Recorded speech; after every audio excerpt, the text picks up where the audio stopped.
Is Wendy coming? Is she in, she's in budget and finance? Let me call her. Wendy, all. she's supposed to be here. Son like 15. She hasn't. She did not contact me saying that she's not coming. Yeah, I left it in the thing. No, it's in my purse, pero que a mí me gusta. I like paper. What did I do with the? No, I have to get used to. Hay que comer, cuando no tengo ya en boca.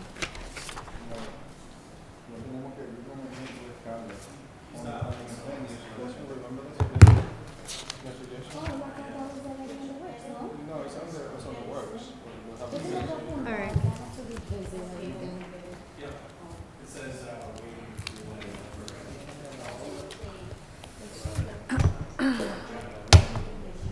Made it.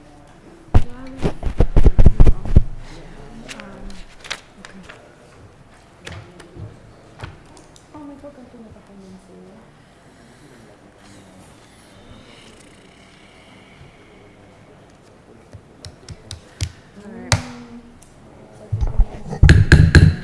Good evening and welcome to the Budget and Finance Committee meeting. Today is Wednesday, May 15th. It is currently 6:16 p.m.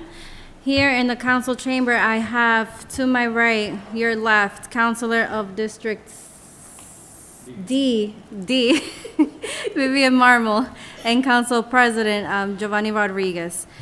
Pursuant to Chapter 20 of the Acts of 2020, this meeting of the Budget and Finance Committee is being conducted both in person and via remote participation. A reminder is that persons who would like to view or listen to this meeting while in progress may either attend here at the City Council chamber or can view it through our YouTube channel. Our Facebook account still is not active at the moment, but at this point, can you please join me in the Pledge of Allegiance?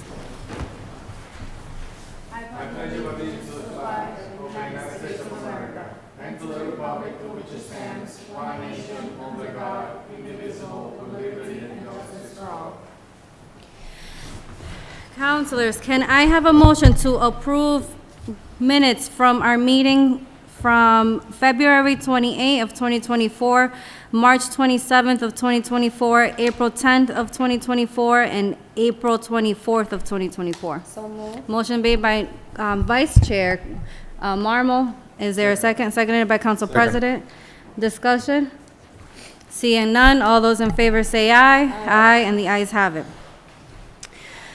All right, we're going straight into the first new business, number 4, item 437-23, solar PPA and lease contracts with Solect Electric for 5 years. That includes city properties, 3 schools, and 2 city buildings. And this is from Anil Navkal, the Energy Advisor to Mayor Brian DePena. Mr. Advisor? No, it says 5 years. 5 years. Thank you. Oh, I'm sorry, 5, yep, you were, 5 city properties, which includes 3 schools and 2 buildings. Mr. O'Neill. Thank you very much for the opportunity. Good evening, everyone. Good evening, gentlemen. And good evening, all councillors. I want to sort of frame the thing right now. We had 5 properties originally proposed. 3 of them had some issues that we wanted to sort out with National Grid and some structural issues. So only 2 properties are going ahead based on the clearances we got. It is the City Hall and Arlington School. Those are the 2 properties that we are going ahead with. I have Chad here to explain what we have changed. We also have Walter from Power Options online. Do you need your laptop to be connected? Or are you okay? Sorry to interrupt you. There's something. Are Oh, you there is? presenting? Oh, I'm sorry. We usually have it in front of us too, so it's not there anymore. Sorry, continue. No, that's Are okay. should we shut the lights off a little bit? And do we have Can you- somebody's waiting on a Zoom? Oh, I'm Walter, sorry. So can you let him in? I think I'm in, Anil. Oh, yep, Hi. yep. I don't know if you can hear me. Walter Gray. All right. So Yep. okay. Yeah. So Walter is from Power Options. The previous, with this whole thing, I just give context. We went through the whole 3 meeting sequence, and we were asked to come back again with the new councilors. We arranged a meeting to explain some of the previous misunderstanding about procurement process. Unfortunately, the councilors were busy at that time and we couldn't make it. But we still have the expertise available today that can explain some of these things. We had extensive communication with Janelvi, our procurement officer. She's comfortable with the process we are following. And for the full council meeting, we are going to request her to actually come in person. Today she had issues with her childcare, so she couldn't make it. But we have the expertise available online, both on Zoom, so in case you have any questions, from Walter from Power Options, and we also have here our select director for this whole project. So he will present briefly the presentation, and then we can continue any questions and answers. Okay, thank you.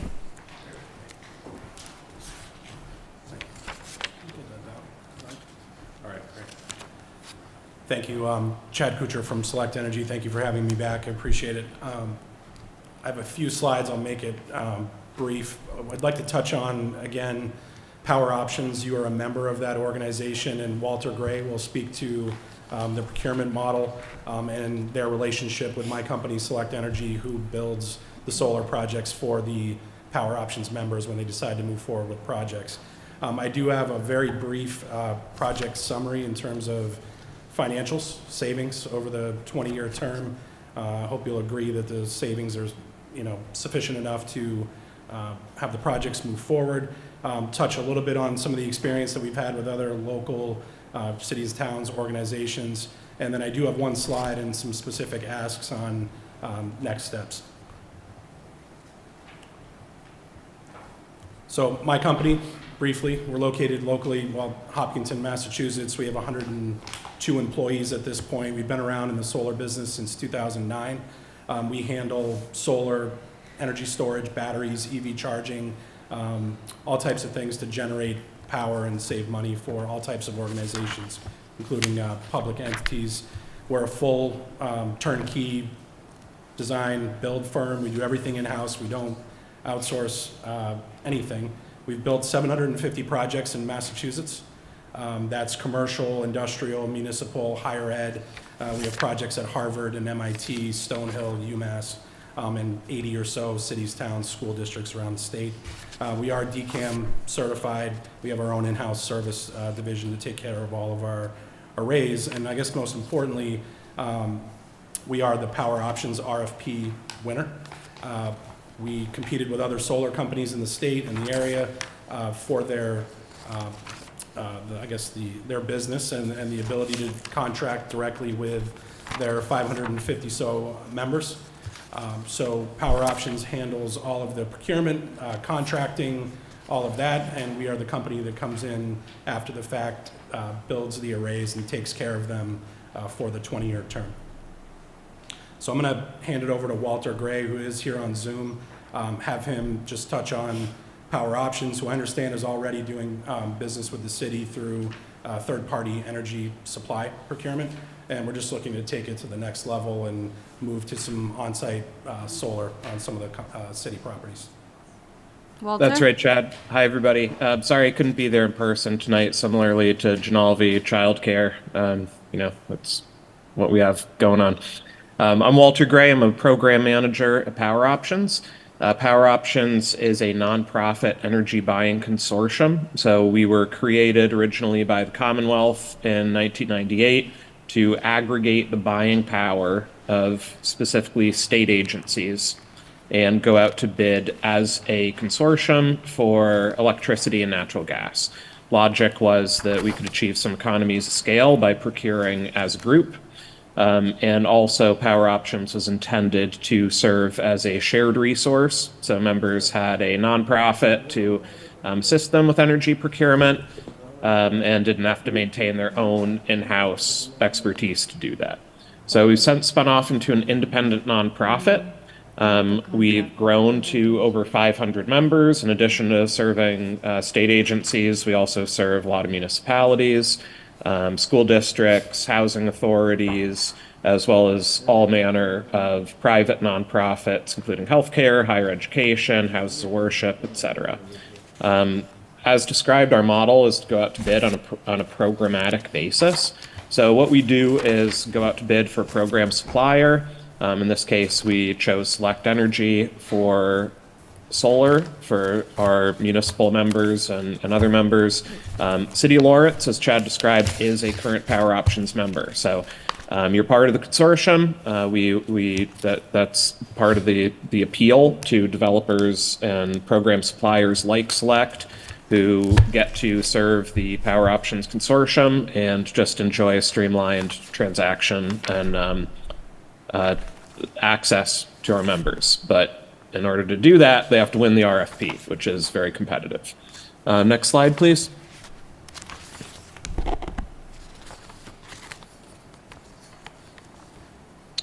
So we've been doing solar for a long time. We started this 11 years ago, and consequence of our members being routinely solicited by solar companies and then call us and ask us what they should do.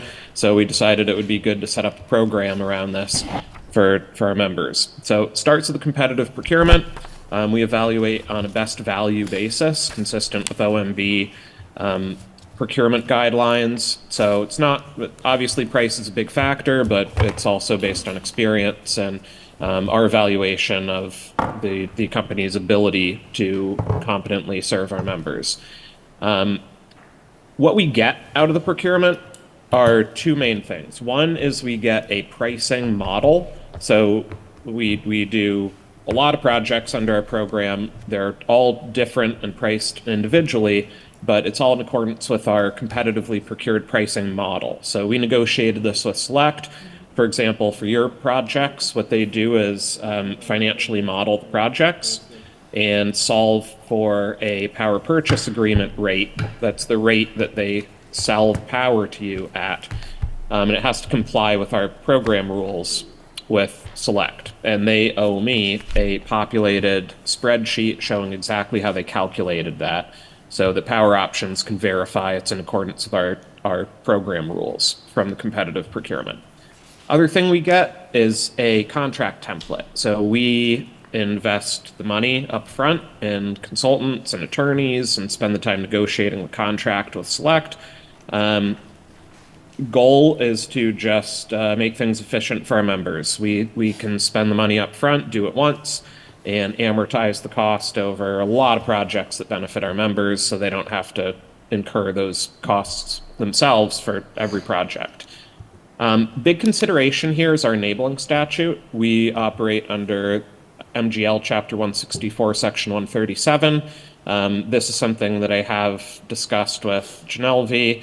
There's a bit of a belt and suspenders approach here. This is how we operate for all manner of public entities in Massachusetts, but there's also the 30B approach. This is something that we're working out how procurement wants to view this, but 164, 137, this is a well-trodden path at this point. We've done this with probably over 60 different municipalities, school districts, with this exact same model, bringing our power purchase agreement offers with our competitively procured developer without the public entity doing their own RFP. Next slide, please. So a little snapshot of our relationship, our work with Select Energy. We've been working with them since 2015. They've actually won 3 RFPs since then, and they've grown significantly since we met them in 2015 when they originally served our small solar program and then eventually won the RFP for the bigger program as well. Already covered the selection process a little bit. It's captured in a full memo explaining the statutory authority and framework for our program, as well as our procurement process and why we picked Select. So that's been shared with the city. I'm sure that's available if you have any detailed questions. I think that's what we want to cover on that one. So I think it's back to Chad to talk about the contract structure and review the project financials. Sure, thanks, Walter. So real briefly on this slide, just to be clear, there's no costs at all to the city under this program. In fact, we've done a significant amount of work so far, and I can get into the details of that later if you'd like. But what we do is we offer a fixed power purchase agreement. So under power options, it was required per the RFP that if we're to do business with a city or a town, we give them a rate today. We do not raise that rate for 20 years while the utility continues to raise the rates on all of their customers. We would not normally offer that in an open market scenario, but as a power options member, that's something that's included in the program. And we'll do a 20-year lock-in on a rooftop, a 25-year lock-in on a parking canopy. Those are becoming more popular lately. Just to reiterate, power options is your advisor, you're their member, they are on your side of the table, I guess you could say. They check all of our work, inspect all of our pricing, make sure it's compliant with the original competitive procurement. We handle all the financing, we foot the bill for the project, we insure it. If required, we pay property taxes on it. We monitor it, we maintain it out of Hopkinton. We've got 24 service techs that handle about 750 arrays across the state. We do obviously comply with the pre-negotiated power purchase agreement and lease document, which has been reviewed by the city's legal department, and I guess they had confirmed that it was acceptable.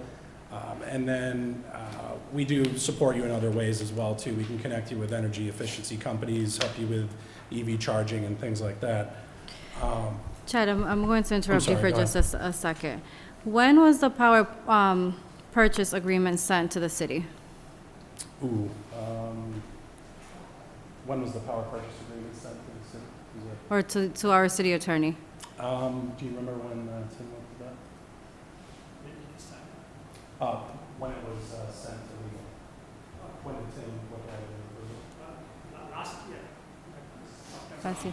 When did the city council receive, is this the first time we're receiving this? No, team has already approved the whole. Yeah. I'm sorry? Our city attorney has already approved the whole contract. The contract, it was sent to him way back when, September, October timeframe. So- maybe November. But So here's the thing. The city attorney isn't even here tonight. This is the first time we're seeing this contract, and it's a very lengthy contract. It wasn't even emailed to us prior to this meeting. I don't feel comfortable moving forward with this item until this committee has an opportunity to fully review this contract. yeah, but as I said, this went through 3 rounds first. It went through all that, and then it was tabled again to be brought back. So at that time, we presented the whole packet. It went through 3 meetings. It was presented because it was city attorney first looked at it. It went through the whole review process for 3 times, and the the third time, when it was referred to the whole council meeting, there was some procurement issues. That was why we bring it back. Okay. But it has already gone through that review before. But if you, I will do what you think is the right thing to do, but I think we did follow the process in that sense. So, but I will do what you think. I'll open up if any councilors have any concept, but it's the same contract that was submitted a year ago. I'm sorry? Go ahead. Clarify, I believe it was last fall, it was presented to the city council, that's why it's, the item number's 327. 23. So around Yeah, that time 23. frame. Yeah. And that contract was submitted to the council back then. So it's the same contract you're seeing today. It hasn't changed. The issue was, I think, there was some consternation on the council, some concern on the council as, was this properly procured? And that's why we came back and explained the procurement process. Okay, Council President? Essentially, thank you for that clarification. So we have 2 properties, not 3. Is the contract include all the 5 properties? So what we have is a contract template that's approved by Power Options, and as we come across new properties, we update exhibits to that standard template. So the contract will never change, only the exhibits showing the properties, the pricing, and all that. So it's intended to be reused over and over and over again. And I believe I was here in, I think, October, and Anil had printed out, the standard template and believe distributed on, it was like 800 pages or something like that. It was, It was also went to city attorney himself. He looked at it. and if I could just speak to it was 5, now 2. We were given originally 40 or so buildings to look at. A lot of them had older roofs. A few of them failed structural evaluations by a PE, a professional engineer. This first group of projects, all that shook out was the Arlington School and the City Hall of what passed the structural evaluation and what National Grid said was okay to build right now. So 3/4 of the city of Providence, if you wanted to do every building, I couldn't build them because National Grid would keep us from doing that. So I think what we're talking about with these 2 projects is National Grid has approved them. We have that in writing. We have a structural affidavit from a third-party independent structural engineer. We have the financing. Like you had said, legal had approved the document. I think what we're asking for is just acknowledgement and agreement on the procurement model itself. It's being used widely across the state. And then we haven't gotten to the slide yet, but acknowledgement and agreement on the savings that we'll provide, which is the real benefit to the city. Okay, you may continue with your presentation. Thank you. I'm going to skip over this. There are plenty of incentives for solar that we can incorporate. Here, you know what? I'll skip right to the financial summary. So what you have here is an overhead view of City Hall and the Arlington School. We had done the design and engineering work. All the regulatory paperwork's been completed. Literally, it's sitting there on the 1-yard line. We could go build this in 3 weeks if we were given the approval. There is one, I put it in bold up there, if we could just focus on that for a second. Arlington School is a much larger project than the City Hall. That part of the city has some older grid infrastructure. National Grid, in writing, sent us a notice saying that they require $56,000 to connect to the grid. All solar arrays are connected directly to the grid, not standalone. So we incorporated that fee into our pricing and adjusted it and updated the savings model to reflect it. So again, the city is not paying that. We pay it out of our development dollars as part of the project price. But those are the 2 projects that we have sized out right now, and the only 2 that are fully approved at this time. But we hope to get more approved soon. I fully realize that's a bit of an eye chart there, but let me just walk you through it briefly. I'm not going to go through every single line. But the system size is the upper left-hand corner. It's a 75 kilowatt system. Based on your most recent electric bill, you're paying 17.69 cents per kilowatt hour. After we crunched the numbers and ran our pricing through Power Options, we were able to come to a 15.9 cent power purchase agreement rate. That's all in for supply and electric. That's locked in for 20 years. Over the term, you're looking at $86,000 in savings over 20 years. That is relatively modest, but the roof on this building is relatively small. But it's still savings to the city and no cost out of pocket. This also assumes, the system would be property tax exempt based on the usage in the building, so I didn't incorporate that in there. The much larger project that's having much more significant of an impact, and I think it speaks to, this is just one school. If we can go around and do more schools and more buildings, this is going to be millions and millions of dollars in savings over the next 20 years. This is almost a 300 kilowatt system, call it 650 or so solar panels producing 340,000 kilowatt hours a year of clean energy for the city. The school electric rate right now for supply and delivery is 16.58 cents. Because it's a larger project and we were able to achieve some economies of scale, and even with that $56,000 fee we have to pay to National Grid, we're able to get the PPA rate, which Power Options approved. Power Options approved a power purchase agreement, I should say, at 11.75 cents, locked in for 20 years. I'm I'm sorry, say that again? Council President? You're currently paying 16.58. We were able to get it down to 11.75 and lock it for 20 years. If you take a look in the lower right-hand corner of the slide here, you'll see that the cumulative savings over time is over $600,000 just for that one school. And, you know, there's a lot of things that you could do with $600,000 besides pay National Grid, and we hope that, you know, the sum of all these projects frees up a lot of money that you can implement it in other areas. I will stop there at the end of the financial part to see if there's any questions on the calculations or anything. Any questions, councilors? Council President? Through you, Madam Chair. I'm seeing that the rate that you're locking in for 20 years, they're not significantly low. Not even average. It's not what? I'm sorry? The average, the rate that you're locking in for the city hall, 15.9 cents per kilowatt. It is not a significantly low rate when it comes to solar panel. Compared to the national grid, it's only 2 cents. Yeah, for that size system, it's a very small system. That's the rate that is calculated, and that's what it solves. So like the larger the system, if we did the high school, it'd be below 10 cents. So the bigger you build a project, we achieve some economies of scale, and we can, you know, achieve some efficiencies, and the lower the rate goes. So the bigger the project, the lower the rate. Yeah, that's obviously because you're putting more panel, you're producing more energy. But does the city have looking to actually have our own solar panels and actually have a bigger saving than? Yeah, I can address, we spoke about that as an alternative model, because there is some incentives coming from the federal government that will cover 30% of the project. That's not coming to the city, that's going to you.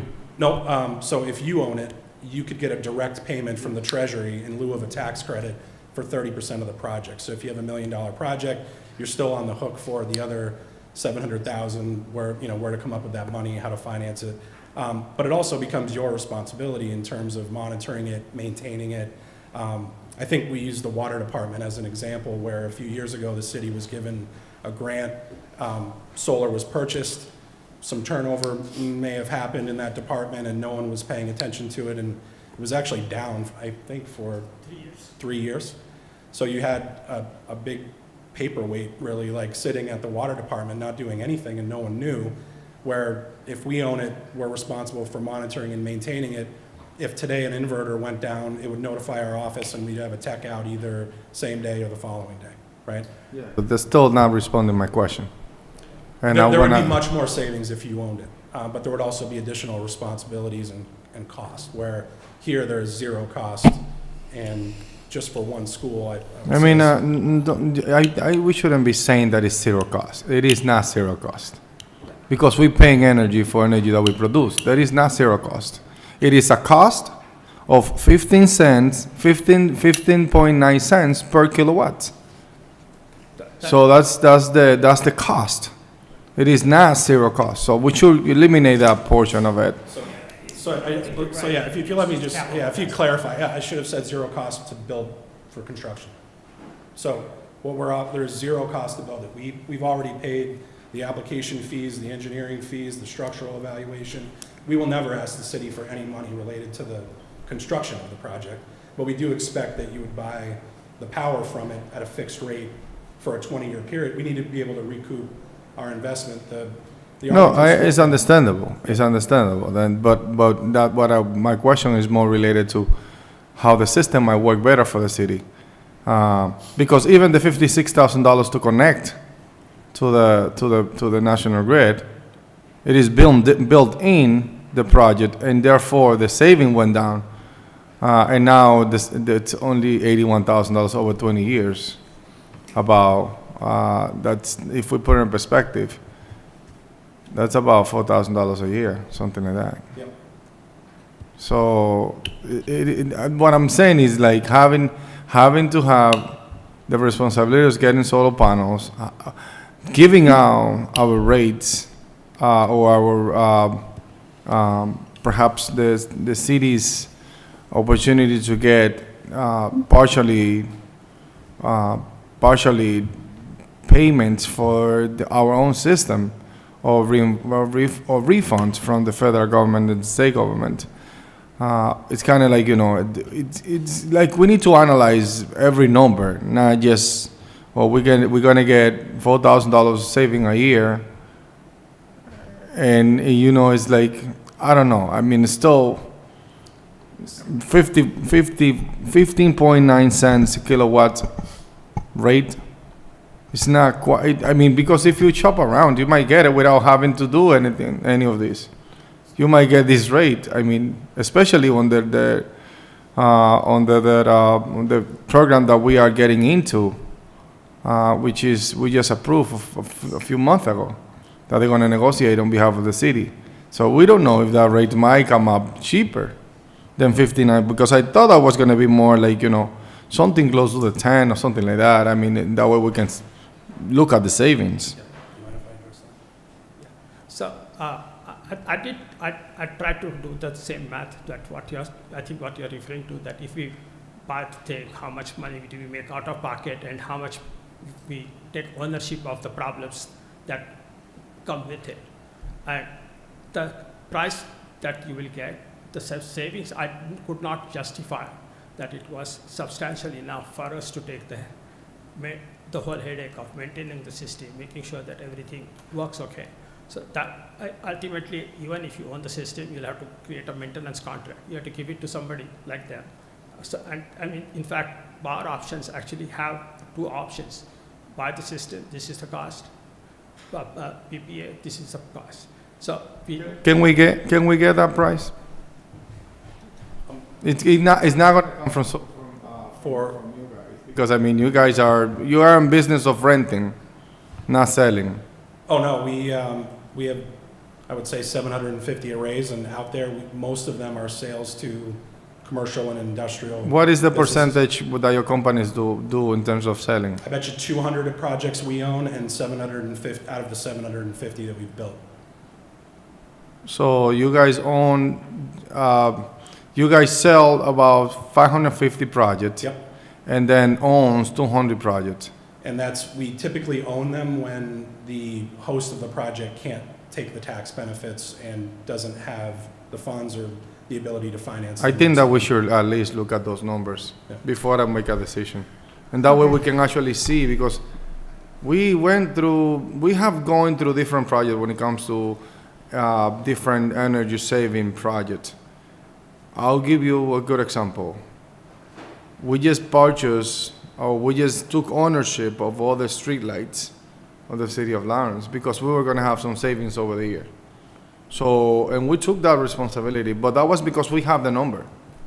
And we take that determination, and we actually allow the council and the administration, everybody, to look at the real numbers as of how the savings are going to be. But presenting an $81,000 saving over 20 years, not even on a single home, you're probably gonna have more than that on a single family home over 20 years saving. It's like, I don't know. This is a big project. With that being said, please continue with your presentation. Sure. No, I appreciate that. And I would agree that when I initially talked to the mayor's office about this was not putting solar here, was never going to save a ton of money. It was more about having clean energy for the city on top of City Hall. The big money savings are at all the big roofs at the schools and the new schools that are coming. And we were, at the time, looking at it as an aggregate where across all these buildings, it was a significant amount of savings for not having any responsibility on your part for maintenance and monitoring. So I can talk to Anil, we can put some pricing together, run it by Power Options for purchase option. And then we can put out a proposal and lay out all the things that are involved in that if you were to own it. Okay, great. Please continue. So I have let me just skip down here. This is not working here. So I'll just touch on this last slide. I'll let you know what we've accomplished so far and what we're asking for in the future. Last year, we executed a letter of intent with the mayor's office. It obligated the city literally to nothing, except it did authorize us to start working with National Grid. We did all the electrical engineering, we did all the utility applications, the state incentive applications through Clear Result and the Massachusetts Department of Energy Resources. We were able to get the City Hall and Arlington School approved by National Grid. We got the incentives locked in. We finalized our pricing recently after the interconnections came back and we became aware of the fee to connect to the grid for the Arlington School. That in red up there, I put that specifically because that payment, National Grid is requiring 60 business days after we got the project approved. So if we don't pay them $56,000 by, call it early July, they will literally cancel the project and make us start over through engineering and group studies and things like that. It will extend the project quite a long time. So we haven't yet signed a PPA or a lease. I don't think we're quite there yet. The alternative is a purchase and installation agreement. We have done all the structural engineering. Neil thought it'd be a good idea if I talked a little bit about some of the value adds that we can add should we do business. We do have quite a bit of web-based monitoring software. You could throw a display in the lobby and see your system produce in real time. We've got quite a bit of educational programming and events that we've done. Fitchburg School, I think we met with 80 fourth graders and taught them about solar energy and becoming electricians and that the trades were the way to go in the future, and it was a great event. We've got a whole marketing department, press releases, drone videos you want to put on the website. It really is a long-term partnership. We build these and then we continue to work with our customers for an extended period of time. And I wanted to also mention, we're making efforts in working with local communities. We're trying to recruit kids out of tech schools, bring them on board, internships, hire them, train apprentices, electrical apprentices. We've made some strides there, and we're definitely looking to do more of that as we become busier and busier. So that's really all I have for today. I appreciate all the time that you gave me, and if you have any questions, I'd be happy to answer them. I want to add the local part that he mentioned. I'm already taken apartment with Susan Almano. We are going to bring them to Susan Almano from Greater Lawrence Technical School, so that they have creating an apprenticeship program. So I want to see how we can combine that with our efforts here. So, thank you for the presentation. I have a few comments. So, my issue with all of this is, one, I understand that the presentation, the contract, everything is from last year, but 50% of my committee are new members that have never seen any of this before. Secondly, now I'm only speaking for myself as an individual counselor. I do not like when the city comes and presents something to us with a time frame, that if we don't do it by X amount of days, we can't move forward. This is going to happen. When weeks and weeks have been going by, and this is the first time that we're re-seeing this, at least the contract. That's something that it gets under my skin, because say if we have questions or if I want to see the National Grid letter, I want to see the legal approval. None of that was included in our packets.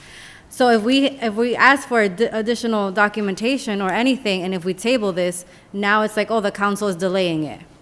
So that's my concern right now, and that's all I have to say about this. Any questions or comments, councilors? I have one little question. Council President. I'm looking at the contract here, and I find something that I would like to clarify, or some clarifications on it. Can you go through the contract and actually look into the liquidated damage, and explain to me the section, please? Walter, are you still on the phone or on Zoom? I am. So I don't have that agreement in front of me, but I guess I'll defer to you on the liquidated damages.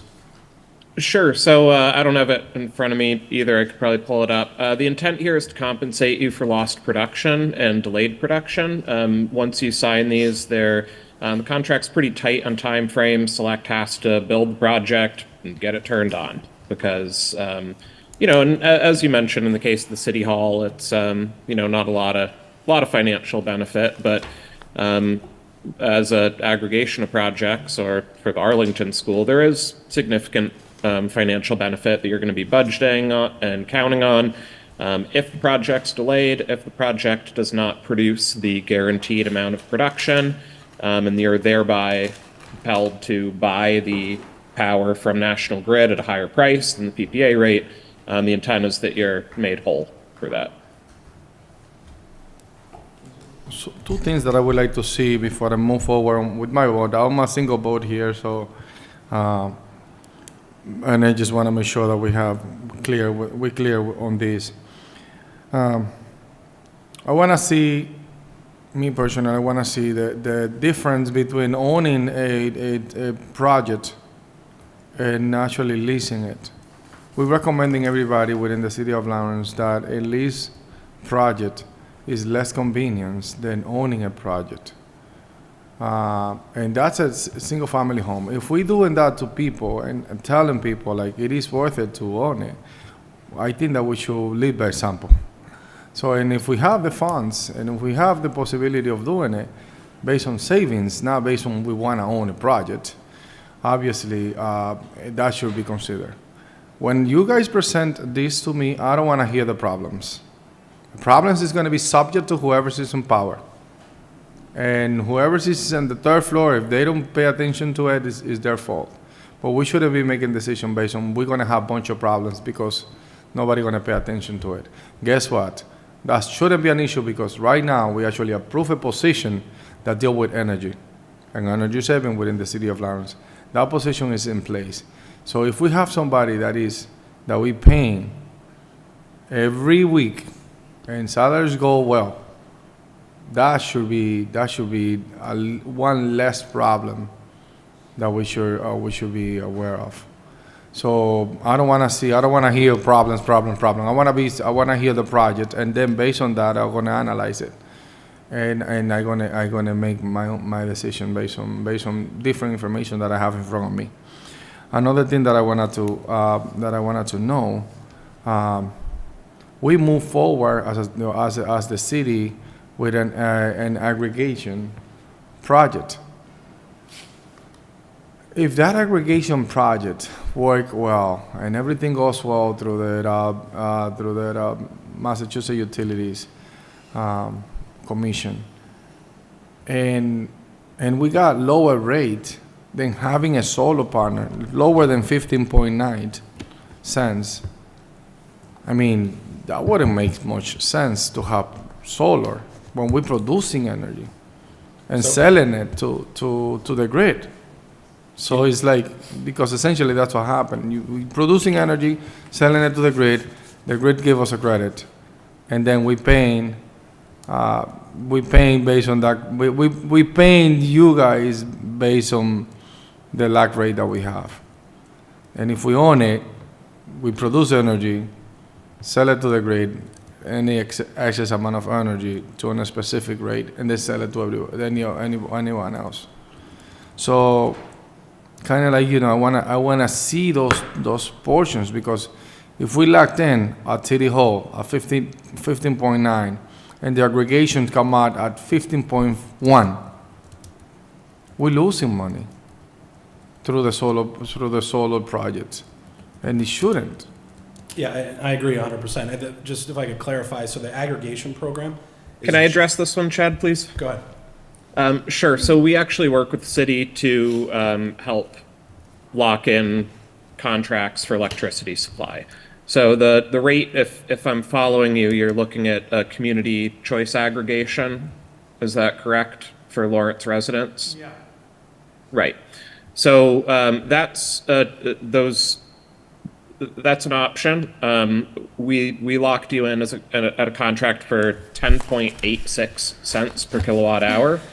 But that's only the supply portion. If you look at your bill, then there are both distinctly supply charges and then transmission and delivery charges. So that 10-cent figure is just for the supply. These solar projects are interconnected behind the meter, so it offsets the supply as well as the delivery charges. So even though you're looking at a 10-cent-ish supply rate, when you factor in the transmission and delivery, that's how it builds up to that 16.5-cent avoided cost. Right, and whether we own it or whether you own it, the utility cannot charge you for delivery of something that wasn't delivered, so you're producing it right up on your own roofs. And I will commit to get you some pricing on what it would look like to own the project for City Hall and for Arlington School. And also, I just would like to make a comment on the timeline that I threw out there.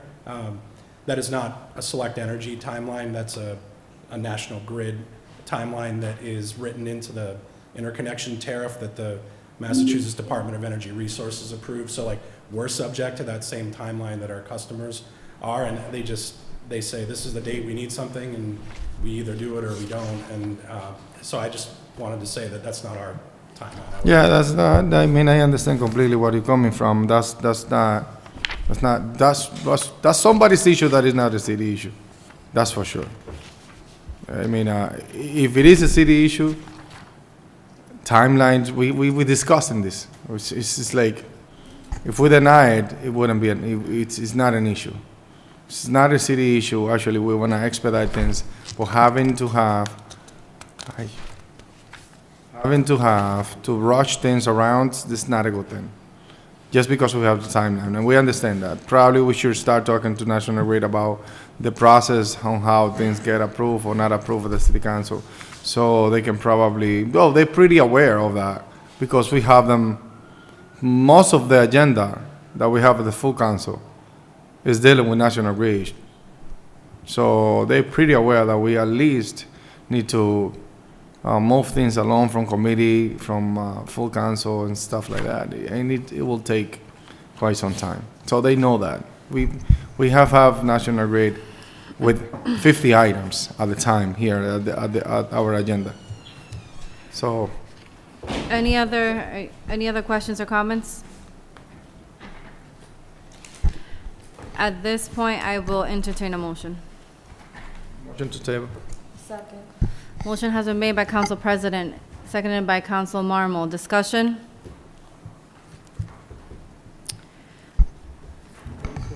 Oh, yeah. I keep forgetting that. I'm going to do a roll call. Council President? Yes. Councilor Marmol? Yes. Councilor Luzon, abstain? Abstain. And the chair votes in the affirmative. So we will table this for now. Please get us the information from leasing to own and include the National Grid letter and also the attorney letter for us, please. Can I ask a question? Yeah.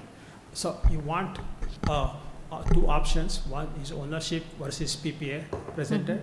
Yeah. And you want the National Grid's approval process presented to you so that you can take that into consideration and move forward. Is that correct? Correct. Yep. And we can come back as soon as we have the data. Yeah, and advisor, and as soon as you have that, you can even send it to, you don't have to wait for them, like send it to us as soon as possible so then we can have ample time to review it and everything and we can keep this moving along so we don't have to, you know. Just so you know, I mean, we have really tried hard to follow all the process that you have given it to us through various meetings. So we will expedite this as much as possible. I myself went through this ownership versus lease model myself, but I would more than happy to present. You're right about that. You need to see that yourself so that you get feel comfortable. And also. Council President. Sure, through you, Madam Chair. Also, when you present those options of ownership, get them obviously because they're here, but also get another vendor so we can have different options to look at the prices for ownership.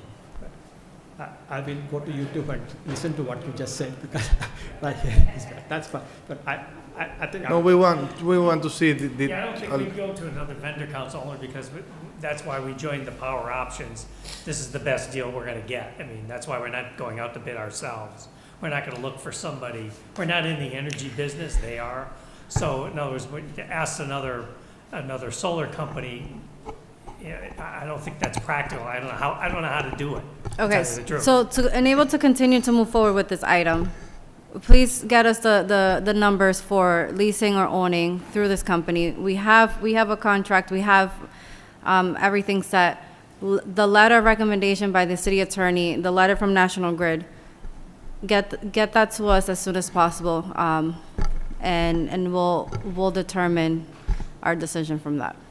Thank you. All right, thank you. All right, counselors, at this point, I'm going to move up item 231-24, the Lawrence Police Superior Officers Union Collective Bargaining Agreement and Fund Transfer Approval in the amount of $540,000, and it's brought to us by our CAFO, Mr. Mark Ianello. Good evening, councilors. This is the Lawrence Superior Officers contract. We came to an agreement. In your packet, you have a cover letter from me, which indicates we need a free cash transfer to fund this contract. The request is to transfer $540,000 from free cash to the police appropriation account so we can pay out the benefits from this collective bargaining agreement. So that's explained in my cover letter. This is a 3-year contract. The current contract expired 6/30/22, so this contract takes us through 6/30/25. Attached is my CAFO certification in a letter, my CAFO certification according to Chapter 58, and there's a qualifying paragraph, as you've seen in my other CAFO memos, that this agreement it will require us to go beyond the limits of Prop 2.5 to fund it. And then attached is a brief synopsis of the contract and what we've come to terms with. So just the highlights of it. So again, it's just a 3-year contract. There's a change to overtime. There's a civil service rights clause that we could, a civil service rights clause. So if the union and the city agree to terminate civil service, we have to come back to the bargaining table and figure out how to do it. There's an education incentive here. This is a big, what's referred to as the Quinn Bill. So for employees hired before 9/1/2000 or hired after 9/1/2009, they were not eligible for the Quinn Bill. So this contract provides a Quinn Bill for those employees hired after 9/1/2009. There's also a holiday, I added a holiday for Juneteenth. There's a post-commission payment, I don't want to call it a stipend, it's a post-commission payment to reflect that the post-commission, since the post-commission was in place, there's an additional responsibility for the police officers to comply with that post-commission. So in recognition of that extra compliance, if you will, we recognize that for FY20, for effective 7/1/23, there will be a 1.75 to 2.25% pay raise based on whether you're 20 years or more. And then at 7/1/24, there's another payment of the same amount added to their base pay, which should be paid in perpetuity. Let's see, there's just on the next page, health insurance opt-out that we've offered to all the other unions, the same language. People do not join our health insurance, they get a cash payment.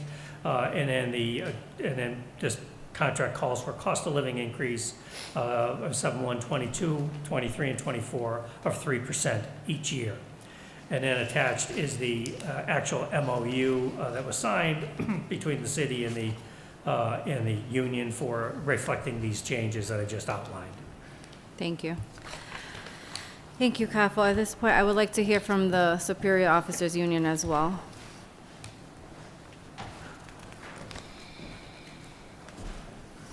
Good evening, Madam Chair. Thank you for having us, fellow councilors. And first of all, my name is Sergeant Mike Simon. I'm the president of the LPSOA. I'm here with Lieutenant Jim Razzo, also a member, and Captain Maurice Aguilar.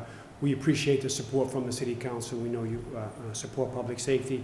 We also appreciate the hard work that Mr. Ianello and his team of Eric McKenna from VDH and our attorney on moving us forward and getting this contract done after, it did stall for a short time, but I appreciate the work that the city did to help move us forward, and I feel that we are, and it's a step in the right direction. So, is the numbers that he represented were accurate? We voted on it as a union, 36 members, and the majority ruled, and so that's why we ratified that contract. So, again, it's a move in the right direction, and we appreciate the support that we get here. And I can answer any questions you may have. Any questions to either Sergeant Samard or to our CAFO? Council President.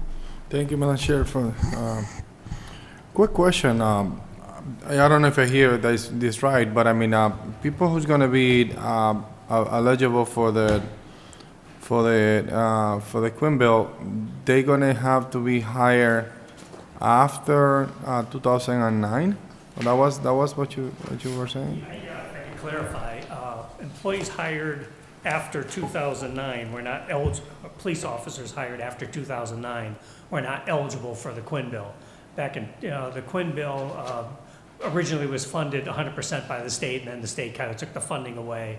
So sometime back in 2009, I suspect, and that was probably right before or right around the city was probably in financial trouble. I wasn't here, Mike may know, but they must have negotiated with the union that, hey, the Quinn bill, the state's not funding the Quinn bill, so we're gonna have to take it away for new employees, but we'll grandfather the existing employees, which was a tremendous, benefit, but for new employees, they weren't eligible for it, and that's how where we've been for the last, since 2009.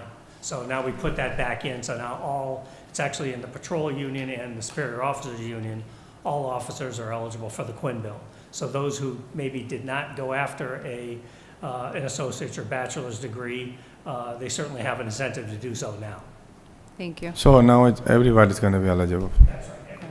Yes. Because it was kind of like you brought that date, it was like in the middle, it was like, okay. Yes, Mr. President, so it's more of an education incentive, which I think that most municipalities are covering that cost that the state wasn't back in 2009. What they're saying is that we appreciate educated police officers, so it's very important. The financial impact on our union is only 4 members that currently didn't have that Quinn bill, so now we do. So, that's a great move on the city's part to recognize that education is important with public safety. So. I have seen that, through you, Madam Chair, I have seen that there is other contracts that not only refer to associate degree, bachelor's, or master's, but in a specific areas of education. Is this contract is the same? Sorry, there's some language, I don't have it's in the language. It requires you to have certain degrees related to law enforcement in accordance with the original Quinn bill. So this contract requires the same degrees. You can't have a degree in history, for example, that wouldn't really help us out. It's somewhere on the contract, right? So, yes, so for the record, it states here in page 2 of the actual contract, eligible degrees in criminal justice, criminal science, legal, JD, associate's degree, bachelor's degree, master's of law in those 2 areas, and I'm assuming any other related areas. And you'll see some cities now that are offering an additional incentive for officers with their mental health degree. So I'm hoping to see that in the future because of all the issues that we have. So. Awesome, okay. All right, thank you, Madam Chair. No You're more welcome. questions. Any other questions or comments? Seeing none, at this time, I'll entertain a motion. Motion to send it to the full council with a favorable recommendation. Motion has been made by Council President, seconded by the Vice Chair. Discussion? Seeing none, all those in favor say aye. Aye. And the ayes have it. Thank you so much. We'll see you at the next council Thank you meeting. for your support. Okay, now, back to the top of the agenda. Item 76A-24, resolution amending and rescinding the reimbursement requirement for the Creating a Thriving Lawrence Grant awardees in the amount of $400,000 to the Federación Hispana de Comerciantes, Inc., We do have the new president of the Federación, Ms. Sara Perez. Ms. Perez, you have the floor. Hi, my name is Sara Perez. I'm actually the executive director. Executive director, sorry. Please hold And on. I've been for a while. Our board president was Wendy, and she resigned last week. Okay, so the reason why we're here is because the Federación Hispana de Comerciantes does not have the money to reimburse. So like, we don't have the money to spend and then come to the city and ask for the reimbursement.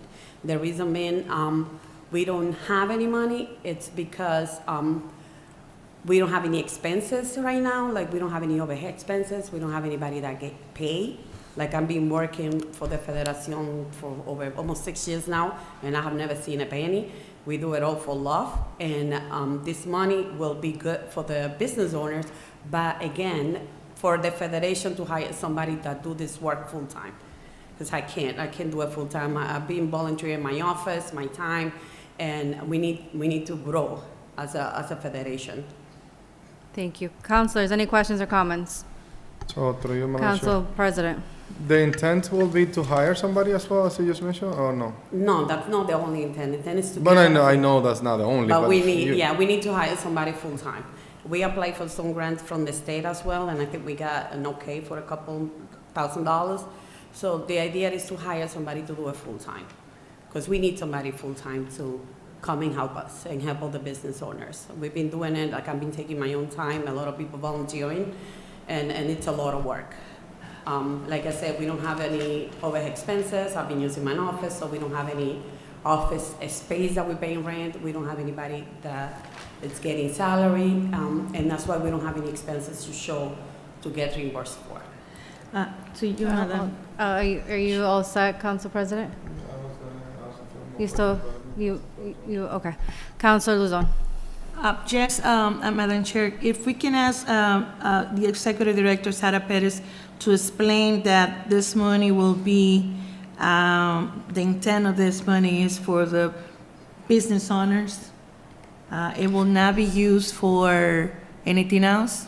She did, so to clarify, at least how I heard it, you did say that these will be going to business owners, but aside from that, there also is a need within the organization itself to be able to expand. So what I'm hearing is that there's going to be an application from both sides for this funding. Exactly. Did I hear correct? Yes, most of the money is going to be going towards the grants Yeah. to give to the business owners. And we created an assessment tool, a survey that we ask very specific questions about the business, because we're running out of, we're short on time now, so we don't have time to open an application process a couple of months because we don't have the time. So what we've been doing is doing this assessment that tell the Federation exactly everything about the business.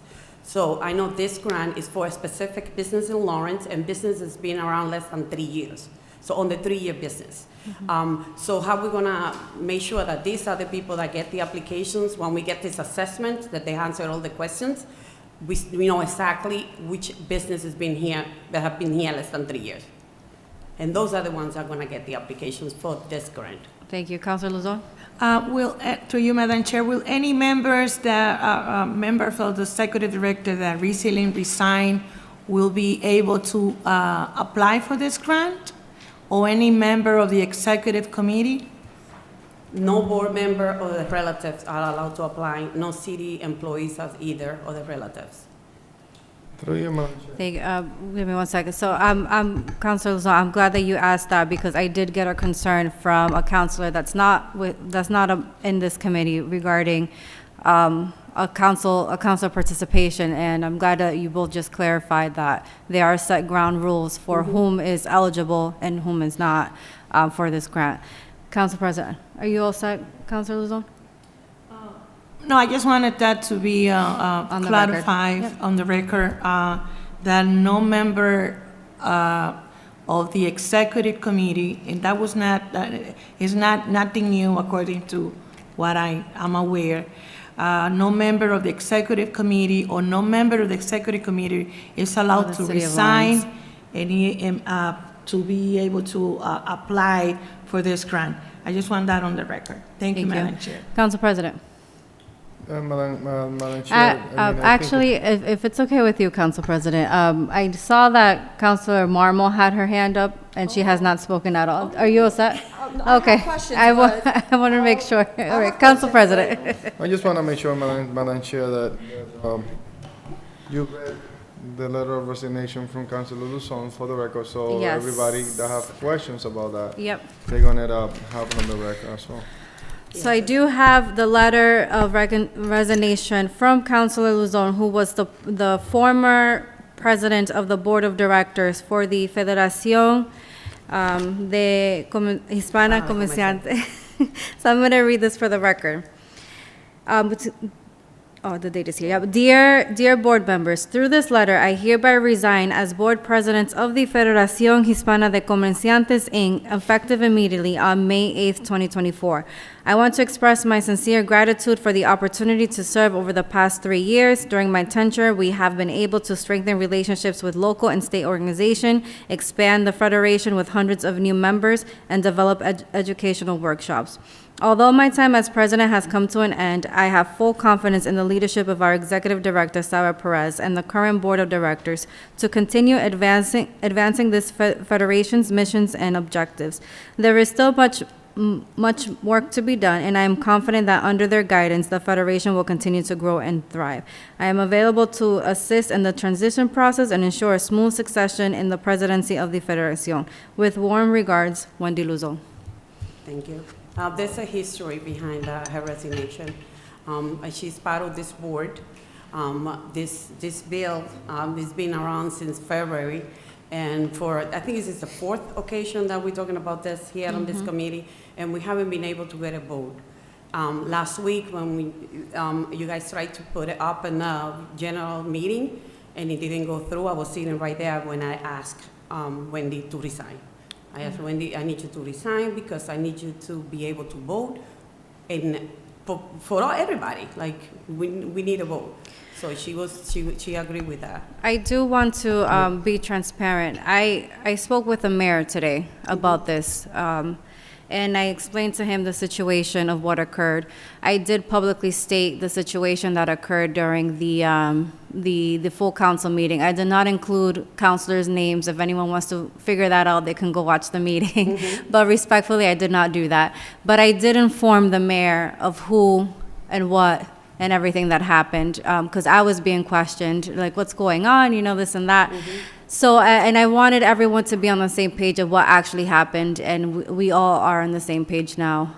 So that is understood. Thank you. And I appreciate what Wendy did for the federation. Thank you. Any other further questions or comments? Councilor Marmol. Okay.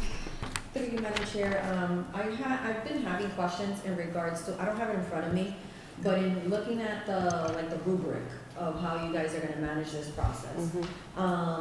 It mentions, and I'm probably gonna get the numbers incorrect, but it says 3, or maybe approximately 3 members of La Federación Hispana de Comerciantes are gonna partake in the subcommittee level, and then is it 1 or 2 members of the community that you guys are gonna have, So you're gonna appoint?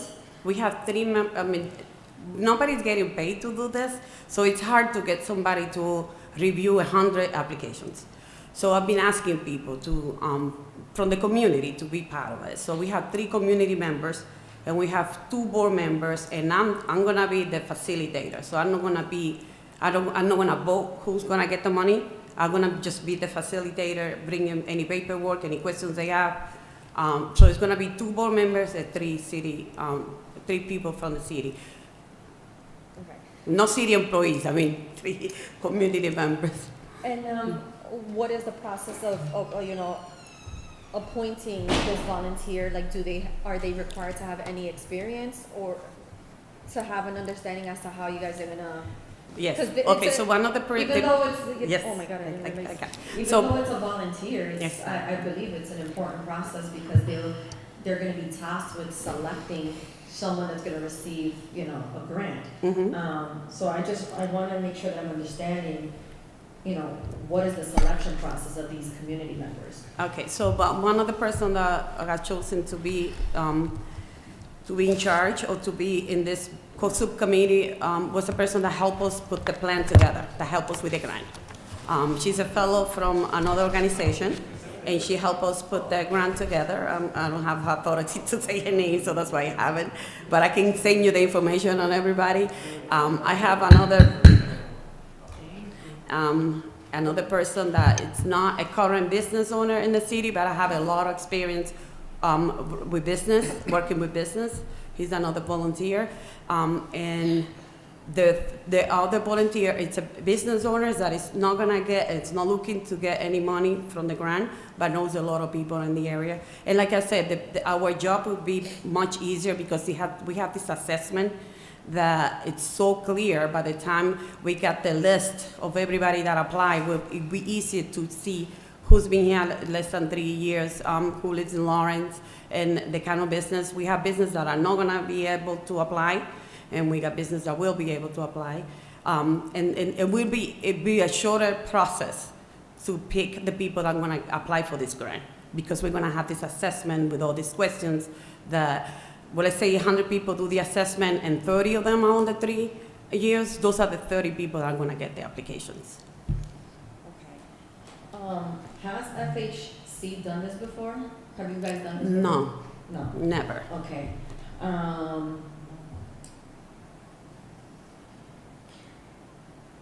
So what model or whose organization are you guys modeling from in order to gain an understanding of how to be able to manage this process? We have organizations that do this type of thing around here.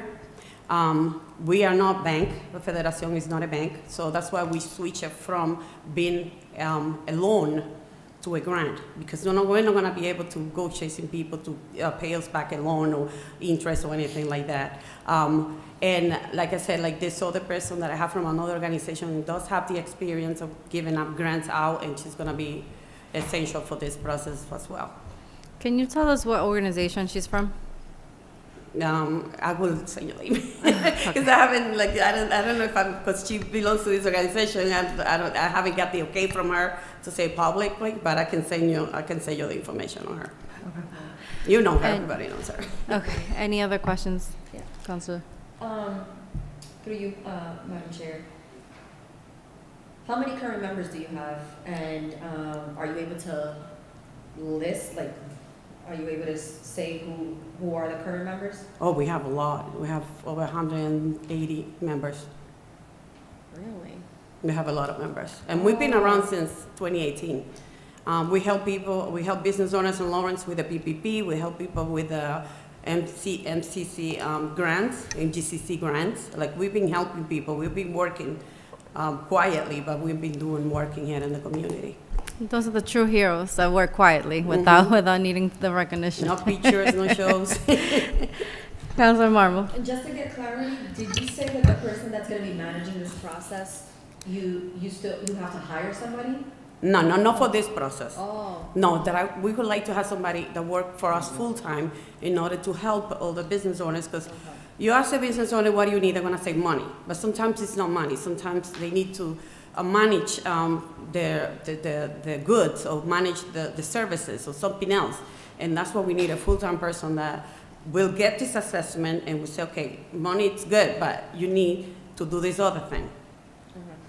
So is it safe to say that you will be managing this process? I'll be the facilitator for the grant. Facilitator means that I will pull the list, and if anything that they ask any questions on, I'll be the one. I'm not going to vote. I'm not going to have the right to vote. Only those 5 people are going to be able to vote. Through you, Madam President. Councilor Luzon, hold on.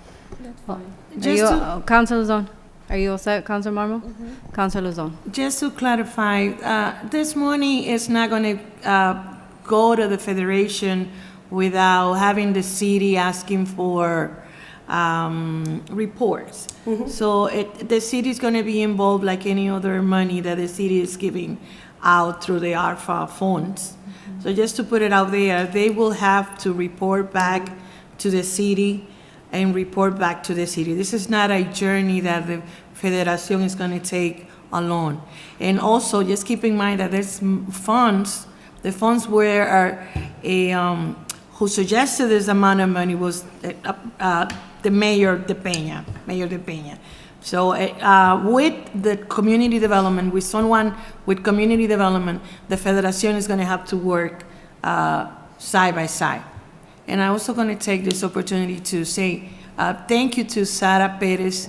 She has been working for free for the Federación Hispana de Comerciantes for over how many Almost years? 6 years, almost 6 years. See, yes. So this is a woman that is doing this for free, and the city and all the business owners that have received assistance from the Federación, we have to say thank you, Sara, for what you do for the city. Thank you. Okay, at this point, I will entertain a motion.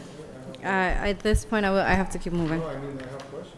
You have more questions? No, I actually released it. Oh, that's right, that's right. Council President, yes. Council President, go ahead. So, Ms. Perez, to be honest with you, looking forward to how the Federation might look like in the future, if the Federation actually at some point, somehow, one way or another, do not develop language to allow board members to actually take benefit of the Federation, you're not going to grow. Because at the end of the day, people that are part of the Federation, they're also business owners. And they taking a huge hit by actually being a member and a board member, and not getting any type of benefit from the organization. Madam Chair, that's not accurate. Council Zone, Council President has the floor. So if the board members are not getting benefit out of this $400,000, as you stated before, essentially board members are nobody want to join the organization because they might be afraid of not being able to apply for any type of benefit in the future. Do you know what I'm saying? I know what you're saying, and being part of So many- it's like you gotta develop language somehow, one way or another, allow board members to take benefit as well. So right now, you might not have that language, but I encourage you to look into it to see how board members also, because they're business owners, might take advantage of it. How? I don't know. I'm not an attorney. But because you're discouraging people to join the board. Well, I've been part of many boards in this community. I was on the Lawrence Community Works Board for 7 years. I have never received any benefits. I never received a payment. So when you work in a board or when you use a volunteer job, we can create maybe a stipend later on, like just for the time, but as a board member on any organization, you shouldn't be taking advantage of because it's No. like an inside trading at that point. Yeah. You know what I mean? Yeah, I understand that, but I mean, just think it through. Like you're looking you're looking to grow. You're looking for an organization that is actually a valuable organization. So I'm just saying, somehow you guys need to look into this. Probably at this point, you might say, board member might say, you know what, it is not worth it. But there is not many people like you that wanted to spend time as a volunteer and not be able to apply for any type of benefit that the organization is getting. So somehow, I don't know, I mean, Like I said before, I've been board member in many organizations, YMCA, YWCA, a bunch of organizations, and you are not allowed to take benefits from the organization that you're serving in the board, because it's a service. I have been on boards as well, and you are accurate on that statement. oh, and I have too. That's the reason why we want to hire somebody full-time to grow the organization. We cannot ask a person that is volunteering their time as a board member to come and do outreach, to call and make calls, to go reach for people. I can ask them to do that. They only be allowed to meet a couple of times a month. And that's part of being a No, volunteer because board member. I'm not saying that, don't hire anybody. I'm not saying that. I'm saying That's what hire we're gonna do, somebody. I'm saying. That's- Hire somebody by all means. Yes. But what I'm saying is like, at some point, if you don't work this out, remember those are business owners that they also looking to be a beneficiary of benefit that the organizations might have. I understand. I've been a board member for many organizations, and it's true, you don't get a benefit. Different than this organization is that board members most likely are also business owners. Yes, we all do. So sometimes you part of organizations that you don't. Perhaps I'm being part of boards that I have nothing to do with the board, or with the organization perhaps, but I have some experience that I can help the organization move forward. But usually the board members you have, they're also business owners. Okay, to keep this meeting moving forward, I believe the council president has made his point clear. There's something that you can look into, or maybe perhaps in the future, you get board members who have very established businesses that don't need the little, because this is not a lot of money for business. Let's be real. For established business, this is not a lot. For small businesses, it is. But it's worth looking into. And I'm sure you will do your due diligence to do that. At this point, I will entertain a motion. Motion to send it to the full council with a favorable recommendation. Motion has been made by the council president. Is there a second? Second. Seconded by Councilor Luzon. Discussion? Seeing none, all those in favor say aye. Aye. And the ayes have it. Thank you so much. We'll see you next week. Next week, right?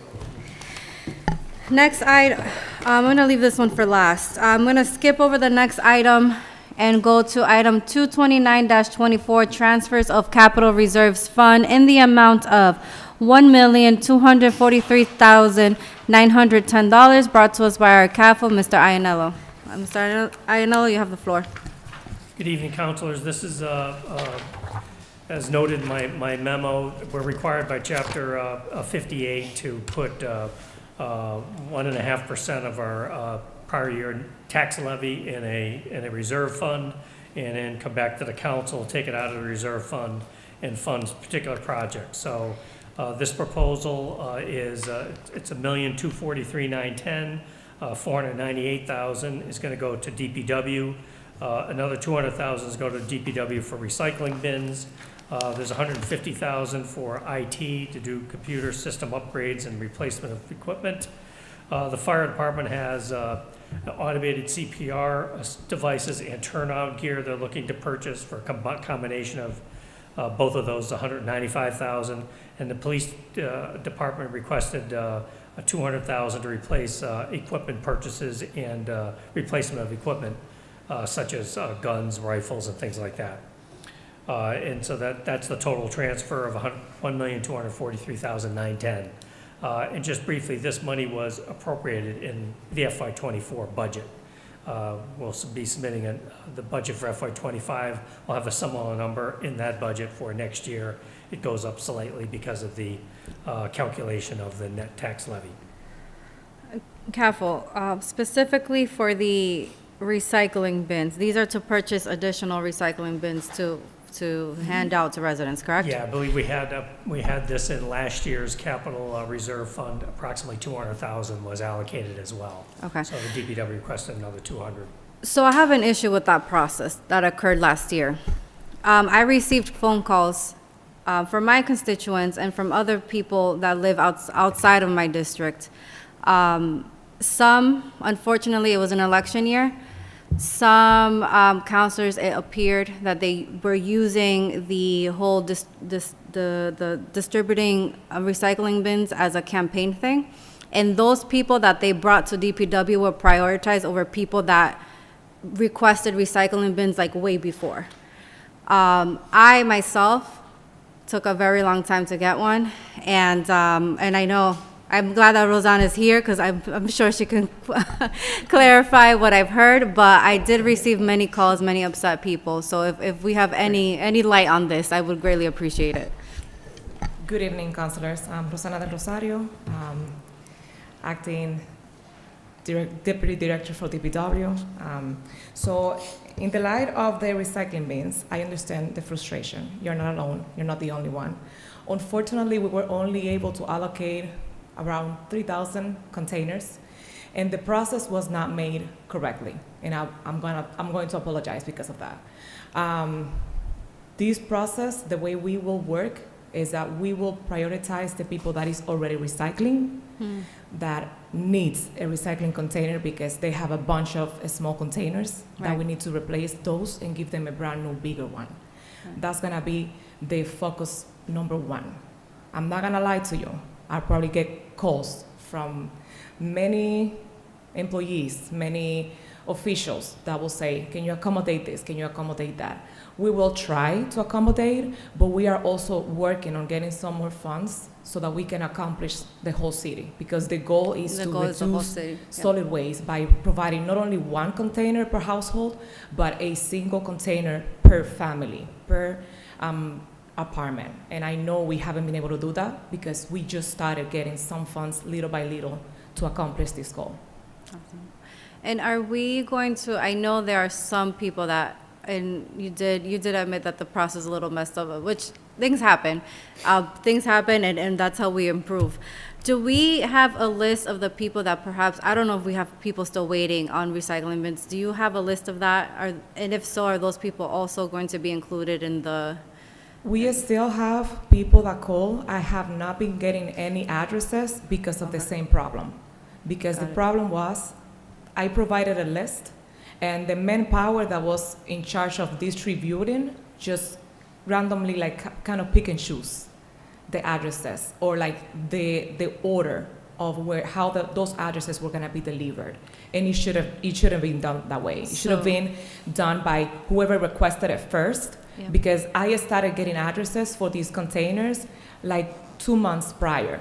Yeah. We were supposed to get them in August. By June, I already had a list. Right. So I started to get these addresses, and unfortunately, the first addresses I got, some of them are still waiting. So I hope to keep my promise to the residents and to everyone that first they will get a container, but the process is gonna be done definitely differently as it was prior. Well, I'm glad, thank you for clarifying that that mistake was not on your end. And you did just say, you know, there was a list, I gave them the list, they picked and choose the addresses. You guys found out about it after. So that kind of does shed some truth to the calls that I was getting. Now, to the extent, I don't know, but I'm glad that at least you identified the issues. You know, you're apologizing and you're improving it, and we're gonna move forward. And that's all we want for the community. We just want to continue moving forward. Thank you. Councilors, any questions or comments? Council President. Thank you, Madam Chair. I have a few questions for the recycling bin project. Essentially, if things are not done right, you will get emails from everybody else saying, "Look, can you prioritize that?" And then everything become a priority, and you probably don't have the manpower to actually prioritize everything. We got that, but that's as a result of some mistake that people identified, and then try to kind of okay, if they're doing that, I should be getting my recycling bin. So that's basically why you probably get a lot of emails to look into something, because at the end of the day, not every one of us have the same leverage within the distribution, and that's a fact. That's the reality. But when it comes to the recycling bins, this new system that you're gonna develop, you're gonna be looking into people's recycling priorities and then give them a bin, or are they gonna have to request it, or are you gonna allow people to request it through in a specific form or something? I mean, or you got at your discrepancy, you're gonna be looking at things and say, look, these need one, give it to them. So now we do have a better idea of how we should do it, because we work as a team with the company that picks up our recyclables. So they know the addresses that are doing their job when it comes to recycling. So it'll be a lot easier for us to replace the small containers or all the material that people usually put outside without a proper container, and replace that. We will be probably working dual system. There's gonna be people that may not need to request a container because we will go by their addresses and replace whatever they have. And just grab those small containers or whatever that doesn't look nice and neat, or something that is not closed, and we will replace it with a new one. However, once people start seeing the DPW truck with containers, I know there's gonna be phone calls. I know we have a bunch of people still waiting, and it's probably gonna be easier for us to also gather some addresses and say, okay, so I have this list, deliver these containers, and while you are delivering these containers, if you see an address next door, just go ahead and be proactive and deliver a new container instead of waiting for someone to call and get the address and kind of slow the process. At the end of the day, the goal is for every single household in Lawrence to have a 95-gallon recycling container. Yeah, and that's gonna that generate my following question. And that was something that I suggested back then last year throughout the discussion and conversations with different people. Why don't we allow somebody to pick up their containers? Because part of the problem was the manpower that it was not available to actually deliver all the containers at the time.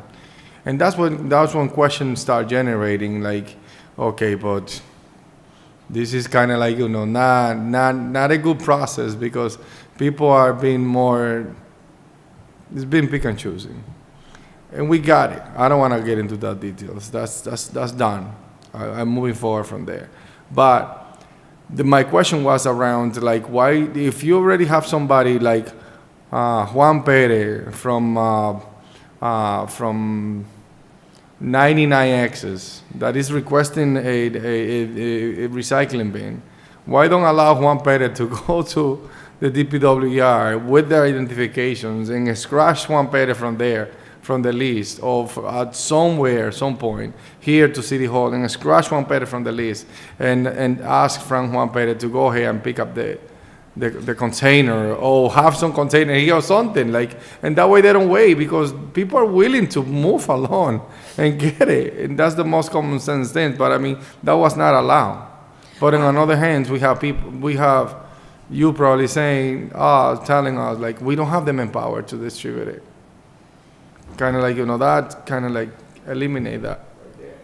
Yeah, the problem with having residents going to our DPW yard to pick up their recycling containers, I mean, it was a no-go from the higher ends. The director did not agree with that. And I also understand why. We have a bunch of people that have been using these containers even for the run purpose. We have had to go outside and get containers from people because they haven't just putting trash on them or putting construction materials. So we rather have the actual resident, the actual household, because it was better for us to keep track of it. We have been taking away containers because people have been filling them out with trash. Unfortunately, this is something that we would like to give out to the residents that are willing to reduce their trash by recycling. They're not mandated to do it, they're not obligated to do so yet, but that's how we're trying to play it for now. Once we have our ordinance for recycling, then that's gonna be another topic for another day when it comes to having everyone mandated to recycle. Now, moving forward, the process is gonna be different. The process is gonna be better. Again, we will only get a limited amount of containers, but I am working on some other funding sources so that we can have these containers coming back to us so that we don't run out of them until we have the whole city equipped with one container per household. Yeah, one last question. Something that I'm gonna keep on hitting the send button. The manpower you have is not allowing you to distribute all these containers. We're gonna run into the same problem eventually of not having people distribute it and then having people waiting on the list because of not being able to deliver. Something that didn't work last year was, only having 1 or 2 people distributing this, and if we keep the same then and expect a different result, I mean, we might change the system around, but still, if we're not allowing people to pick up their container under any specific controls that we establish, and then we're going to keep on having people waiting and frustrated. If people sees the neighbor next door with a container they're gonna start questioning, they're gonna start making phone calls, and they're gonna start doing this, and then we councilors, we cannot take that pressure. We're gonna release the pressure through a valve. What's the valve? An email. I think we got. Okay, Yeah, we'll be working on some plans. There's also, I would like to do a educational fair on the city for trash and recycling, and one of the incentives is going to be one of the containers, if people would like to inquire them right there in there. We also have our hazardous waste collection days that are happening now on Saturdays. I'm not gonna say that there was not an option to go into the city yard or like get a container. I did give out myself containers from the city hall to residents that will call, and I say, if you have a truck, just come by and pick it up. But that was a little bit more organized. But at the beginning was difficult, was tough. I mean, once the news got out there that we had containers for recycling, this was something that was done for the first time in our city. So we gotta understand that obviously things were not gonna go as planned, Right. because there was no plan. Right. The original plan was to have containers distributed citywide, but unfortunately we didn't have the funds to do so. So we had to do it little by little. Thank you. And I believe the main point of from this conversation with the council president is that there is going to be you're going to need a plan with the manpower as we continue to get containers. That's something to definitely look further into. Councilor Luzon. Through you, Madam Chair, you mentioned at the beginning, Madam Chair, there was complaints about using the containers for political reasons, political campaigns. And we didn't hear any answer from, what's her title again? Acting deputy. So acting deputy director. So we did. Acting deputy director. We did get an answer. So those are the reasons that were given to me. That doesn't mean that it's 100% truthful. I'm just stating out there what I heard to be completely transparent. She did state, acting deputy director Del Rosario did state that they had the addresses. When she got back the documents or the sheets, she did notice that some addresses, they were picking and choosing addresses that when they were out on the streets, she had no control until she saw it. So she did answer. Now, what I'm saying is, I did not say that it was for political, like 100% for political reasons, but that was what I was receiving as a counselor from concerned constituents, how they were portraying it. So I did want to bring that to the light, and we got an answer of the overall operation, and from that it sounds like there are going to be some improvements made for the next distribution. How can we, and I know she has spoke about creating a plan, but hopefully, well, they didn't have a plan. So hopefully in their new plan, we can take that as a consideration. Yep. To avoid any political. Yep. And she did mention that as well. They're going to prioritize households that are already known and proven by both the city and our recycling and trash company that are currently recycling, and it's going to be, from what I understand, correct me if anyone understood differently, but what I understand is the first come first served is going to be strictly enforced. Did I understand correctly? That is correct. Okay. Does That that is answer correct. your question, Councilor Luzon?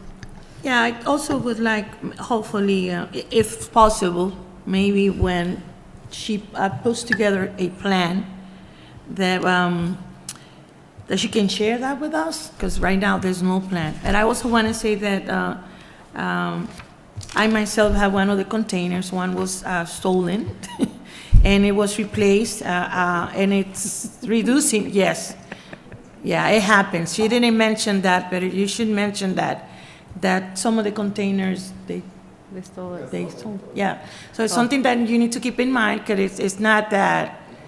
Okay, well, thank It's you, true. Councilor. We have to put that into the plan, because I mean, she's losing containers and she doesn't know how to track it. She gave a great advice to my family. But I mean, I don't know if that advice, other residents are aware of that. But yes, they are stealing those containers, unfortunately. Is that accurate, Roxanne? Yes. Yes, and just for clarification, Councilor Luzon, we do take away containers as well. So sometimes people call and they believe or they think that it got stolen. It did not get stolen. We repost them. We take them away because right now You keep a list. yes, Yes. because right now we have that's like liquid gold in our city, and it does the work. It's very beneficial, and if we don't have them and we have one that people have been using for trash, then we relocate that one into someone that has been waiting for a recycling container. Awesome. Yes, Thank you. Madam Chair. One last Do you, question. before I go to the council president, Councilor Marmol, do you have anything? All right, this, the final question on this item, council president. Just for the sake of transparency, are you willing to make a Google Sheet document and make it as view only and share it with the councilors with the list of people that are actually requested, and whoever get delivery, crush that You can highlight. on top, and then you see like it's going through in order. That's transparent because we're gonna see who's been delivered to if we want to, and then if it is, number 10 haven't been delivered, but number 20 was delivered, it's like, oh, you should go to number 10, and obviously people might tend not to kind of sheet So, on the addresses. Council President, in the heart of full transparency, that is going into daily operations that the council does not have jurisdiction over. I'm sure there's something that can be figured out. Perhaps that can be included in the quarterly reports or something. I don't know, but I'm sure there's a way to figure that out. But we do need to be careful on things like that. So. At the end of the day, what I'm trying to say, Madam Chair, is that there was a lot of questioning Yeah. about being used as political benefit. And people actually didn't talk a lot about this, but we saw it. And we were witness of it. I mean, we didn't make a big deal out of it, but it was happening. So essentially, what I'm saying is like, just to make sure that, we're not going through the same situation of picking and choosing addresses. When those addresses get delivered, it gets crushed, and we'll be able to see it. Not to say, oh, do this address or do the other address. If whoever chooses to open that Google Sheet, they're going to be able to see who have been delivered and who have not, and who have been the benefit of a delivery that is on the bottom of the list. Yeah. It's like, and I'm pretty sure that if that happening, that's available, that people might be able to see it. At least some people. Whoever is doing the delivery, gonna be like, can't do the delivery there first. I need to do this one. Then they need to follow they need to the follow the process list. that It's the not like going deputy into the director is day-to-day going to. operation. It's like Yep. just to us to witness who has been delivered to. Right. You know what I mean? Last question, Council Marmol. And then we're doing a motion. Through you, Madam Chair, knowing that there is a list of people that have already called in, wanting to be part of the list, is there a current, announcement that you guys roll out for those that missed out in the first time? Around, the first round, but now that we're doing this all over again, do you guys have something in place where it's notifying the residents if they want to participate and want to receive a bin, that they need to contact your department by such deadline? Or I'm not sure if there's an application process or it's just a simple phone call?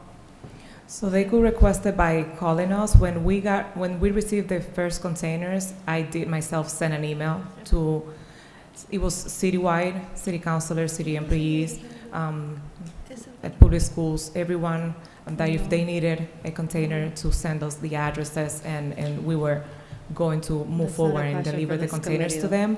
Something that I did discuss with our IT department was to create a sign-in sheet, automatic, so that they could probably go online in our online page and request it. That may be something that we could also add. But it's important to keep in mind as well, we will run out of these containers again. We serve right now about 20,000 households for trash. And we're going to receive a second round of only 30,600 or so containers. So it will happen. But we'll probably be here again asking for more funds to continue buying them. Awesome. Okay, are you all set? At this point, I'll entertain a motion. Motion to send it to the full council with a favorable recommendation. Motion has been made by the council president. Is there a second? Second. Seconded by the Vice Chair Marmol. Discussion? Seeing none, I think that we made that clear. Seeing none, all those in favor say aye. Aye, and the ayes have it. Thank you so much. See you Have a next good week. night. Okay, now we have item 230-24, the authorization for compliance with the Massachusetts Clean Waters Act project, brought to us by our Water and Sewer Commissioner, Mr. William Hale. Commissioner Hale? Good evening, councilors. Good Sorry to evening, keep you so late. It's okay. Good evening, Madam Chair. So I'm here tonight to request that the council take a formal vote. So the mayor would be authorized to sign for our water and sewer loans as well as the grants. Currently in the package, if you see the document that states it's a certifying statement, the top paragraph of that statement is acknowledging that the mayor has authorization to sign on behalf of the city to apply for these loans or grants. It's a blanket document. The one that I provided is a current one that we're putting in for. It's a lead service line inventory. That's actually a grant.